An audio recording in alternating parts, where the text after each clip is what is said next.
गुजर खान में कत्ल की और लाख वारदात, दो मासूम बच्चों की मां कैसे वहशिया बन गई, अपने ही घर को जलाकर राख कर डाला और ख़ुद जेल की सलाहों के पीछे पहुंच गई। बुशरा आज़म की शादी चंद साल कबल अपने करीबी गांव के पढ़े लिखे गवर्नमेंट कॉलेज के लेक्चरर प्रोफेसर रफ़ाकत के साथ हुई। शादी के बाद दोनों खुश खुरम ज़िंदगी गुजारने लगे।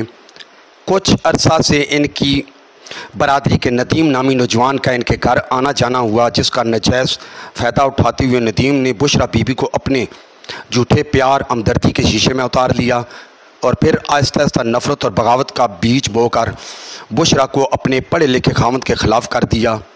रफ़ाकत अच्छे अंदाज में किसी को पता लगे बगैर मामलात को सुलझाने की कोशिश करता रहा, लेकिन दूसरी तरफ बुशरा नदीम के जाल में फंसती चली गई।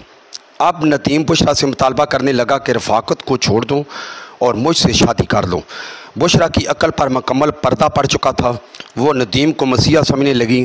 कुछ अरसा कबल बुशरा रफ़ाकत से खुला लेने के लिए अदालत पहुंच गई। मकसद रफ़ाकत से छुटकारा हासिल करना था, लेकिन रफ़ाकत अदालत में पेश होकर जज साहब के सामने मासूम बच्चियों का रोना रोता है और अपनी गलतियां ना होने के बावजूद घर बचाने के लिए हर शर्त तस्लीम करने को तैयार हो जाता है।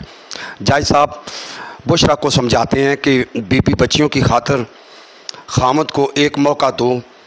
बुशरा के पास जब तलाक का कोई जवाज़ ना बचा तो वो मशरूत राज़ीनामे पर तैयार हुई। पहली शर्त के गाँव से शहर शिफ्ट होना है, दूसरी शर्त रफ़ाकत अपनी माँ बहनों भाइयों से कोई आना जाना नहीं रखेगा। रफ़ाकत के लिए यह सब मुश्किल था, लेकिन वो अपनी बीवी और बच्चियों से प्यार करता था, इसलिए सब शराइत मनो-आन कबूल की और वो गुजर खान शिफ्ट हो गया।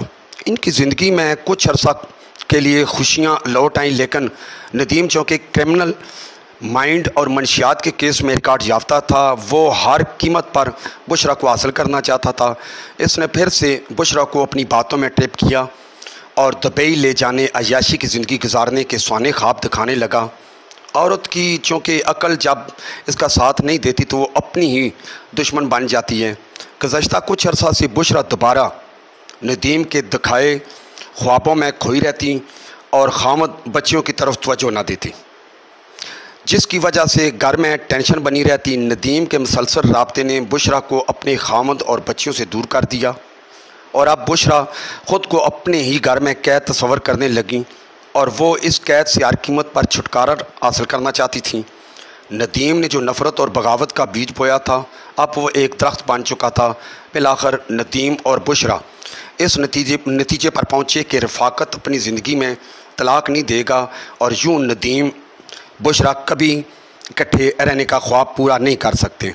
दोनों के मुसलसल राब्ते थे, जिसकी वजह से दोनों ने रफ़ाकत को रास्ते से हटाने के लिए इसको जान से मारने का प्लान बनाया और यूँ मोरखा 2 जून 2022 बरोज़ जुमरात रफ़ाकत अपने आबाई गाँव कोटला जाता है और बूढ़ी बेवा माँ से मिलता है। दोनों को नहीं पता था कि ये माँ बेटे की अलविदाई मुलाकात होगी। रफ़ाकत जुमरात की शब जब वापस गुजर खान के लिए निकला तो बुशरा अपने गांव आमद जंगी पहुंचकर अचानक मां के घर रहने का बहाना बनाकर रुक गई और रफ़ाकत को घर अपने अकेला छोड़ दिया आ गया।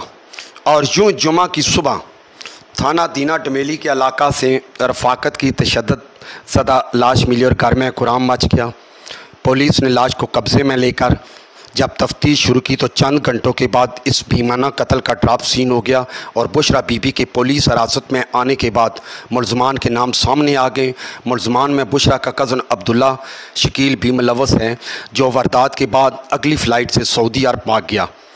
अब बुशरा अपने आशना नदीम के साथ जेल में और रफ़ाकत ज़िंदगी से आज़ाद होकर कब्र में अबदी नींद सो रहा है, लेकिन दोनों की मासूम बच्चियां कभी माँ और कभी बाबा को पुकार रही हैं, लेकिन दोनों अपनी मासूम कलियों को जवाब नहीं दे पा रहे हैं।